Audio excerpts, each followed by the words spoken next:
सुप्रभातम बच्चों, मैं संस्कृत अध्यापिका प्रीति जाखड़ आज आपको कक्षा 9 की शेमूशी पाठ्य पुस्तक का चतुर्थ पाठ का अभ्यास कार्य करवाऊंगी। मैंने पिछली कक्षा में आपको चतुर्थ पाठ समझाया था। आज हम इसका अभ्यास कार्य करेंगे। प्रश्न नंबर 1 देखेंगे। अधोलिखिता नाम प्रश्ना नाम उत्तराणी संस्कृत भाषाया लिखित। मतलब जो आपको नीचे प्रश्न दिए गए हैं, इनका उत्तर आपने संस्कृत भाषा में लिखना है। क है कंचनपुरम नाम नगरम कुत्र विभाति स्म। मतलब जो कंचनपुर नाम का जो नगर था वह कहाँ सुशोभित था। ख जिमूत केतु किम विचार्य जिमूत वाहनम योगराज्य अभिषिक्तवान। मतलब जिमूत केतु ने क्या सोचकर जिमूत वाहन को युवराज पद पर अभिषिक्त किया। ग कल्पतरु वैशिष्ट्यम आकर्ण्य जिमूत वाहन किम अचिंत्यत। कल्पतरु की विशिष्टता सुनकर जिमूत वाहन ने क्या सोचा। घ पाठ अनुसारम संसारे अस्मिन् किम किम नश्वरम किंच अनश्वरम। नश्वरम माने जो नष्ट होने वाला हो, अनश्वरम माने जो कभी नष्ट ना हो। तो पाठ के अनुसार इस संसार में क्या क्या नश्वर बताया गया है और क्या क्या अनश्वर। फिर नेक्स्ट है जिमूत वाहनस्य यशः सर्वत्र कथम प्रथितम। जिमूत वाहन का यश सब जगह कैसे फैला। अधोलिखित वाक्येषु स्थूल पदानि कस्मै प्रयुक्तानि। अर्थात जो नीचे लिखे हुए वाक्य हैं उनमें स्थूल जो पद दिया हुआ है वो किसके लिए प्रयुक्त हुआ है। जैसे क में है तस्य, तस्य सानोरूपरी विभाति कंचनपुरम नाम नगरम। उसकी चोटी पर कंचनपुर नाम का नगर सुशोभित है। तो इसमें आपको तस्य जो सर्वनाम पद है वो किसके लिए प्रयुक्त हुआ है, आपने ये उत्तर लिखना है। इसी प्रकार से नेक्स्ट में तम, फिर अयम, फिर त्वम, ये जो स्थूल पद दिए हुए हैं इनका आपने बताना है कि ये किसके लिए प्रयुक्त हुए हैं। आपने चतुर्थी विभक्ति में ही उत्तर लिखना है, क्योंकि इसमें कस्मई चतुर्थी विभक्ति में आपसे पूछा है किसके लिए प्रयुक्त हुआ है, इसीलिए आपने इसका उत्तर चतुर्थी विभक्ति में ही। अधोलिखिता नाम पदा नाम पर्याय पदम पाठात चित्वा लिखत।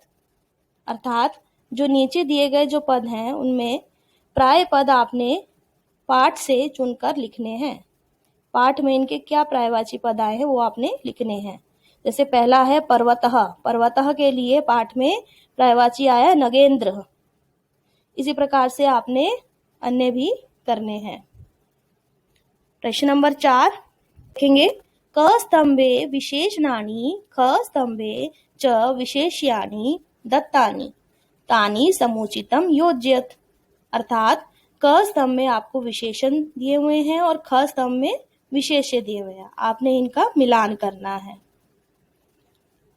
जैसे क है कुल क्रमागतः, कुल क्रमागतः का जो है विशेष्य इसमें है कल्पतरु। इसी प्रकार से आपने अन्य का भी मिलान करना है।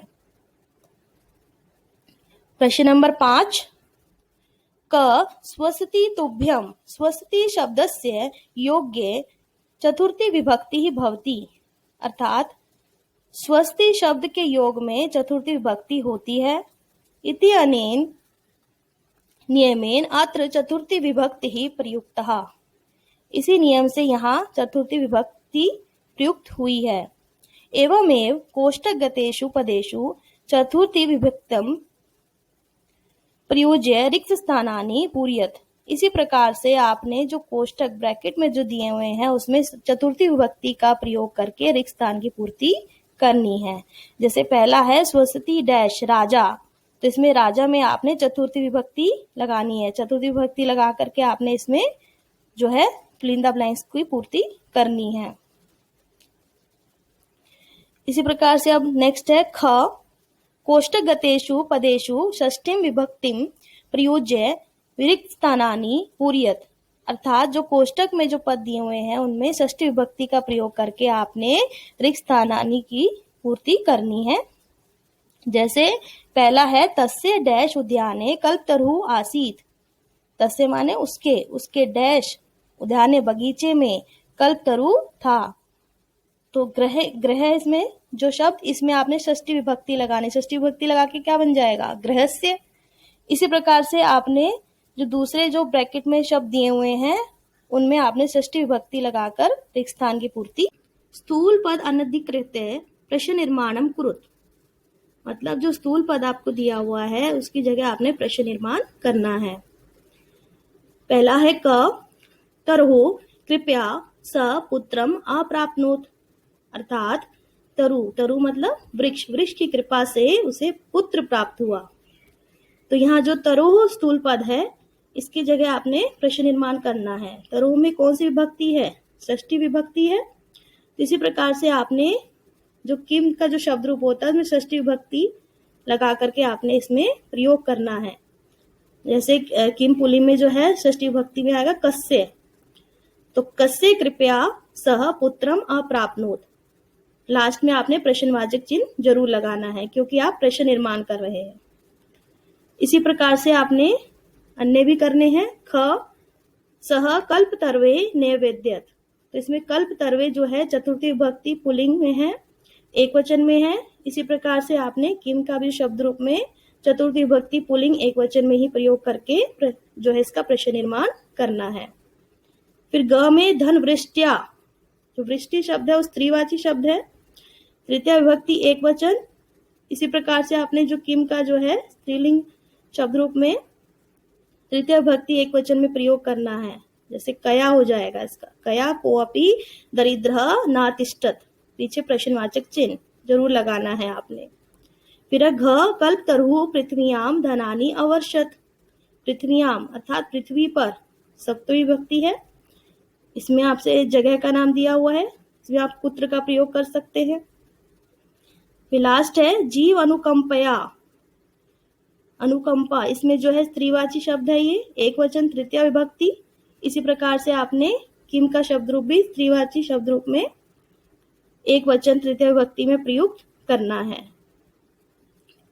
प्रश्न नंबर 7, क यथास्थानम समासम विग्रहम च कुरुत, अर्थात जहां पर आपको समास दिया हुआ है वहां पर आपने विग्रह करना है और जहां विग्रह किया हुआ है वहां पर आपको समास करना है। जैसे पहला है विद्याधरानाम पतिः, तो इसका समास विग्रह आपको दिया हुआ है, आपने समास करना है इसमें, तो ये हो जाएगा विद्याधर पतिः। इसी प्रकार से नेक्स्ट, इसमें आपको सामासिक पद दिया हुआ है गृह उद्याने, तो आपने इसका विग्रह करना है गृह उद्याने अर्थात गृहस्य उद्याने। इसी प्रकार से आपने अन्य भी करने हैं। इसका ख पाठ देखेंगे। उदाहरणम अनुसृत्य मतुप मतवत प्रत्यय प्रयोगम कृत्वा पदानि रचयत, अर्थात आपने इनमें मतु प्रत्यय का प्रयोग करके पद की रचना करनी है। जैसे पहला उदाहरण दिया हुआ है हिम प्लस मतुप हिमवान। इसमें एक नियम होता है मतु प्रत्यय में, हिम इसमें जो अंतिम वर्ण है वो अ है। अंतिम वर्ण जब अ या आ आता है मतुप से पहले वाले शब्द का अंतिम वर्ण, तो उसमें हम वत का प्रयोग करते हैं, तो ये बन जाएगा हिमवान। अब नेक्स्ट है श्री जमा मतुप, श्री में जो है वो क्या है दीर्घ ई है। जब दीर्घ ई या हर्ष पे ई आता है अंतिम वर्ण, तो उसमें हम मत की तरह प्रयोग करेंगे, तो ये बन जाएगा श्रीमान। इसी प्रकार से आपने अन्य करने हैं। धन्यवाद।